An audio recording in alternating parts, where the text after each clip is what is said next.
చదువుతో ఎదగర నా కొడుకా.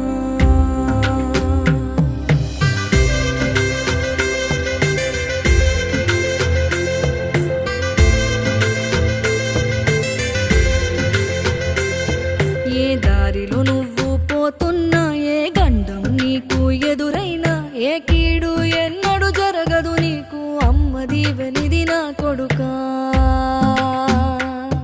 ఈ దిక్కులు నీతో కదిలేను, ఆ చుక్కలి దిష్టి తీసేను, ఏ గాలి ధూళి సోకదు నిన్ను, అమ్మ దీవెనిది నా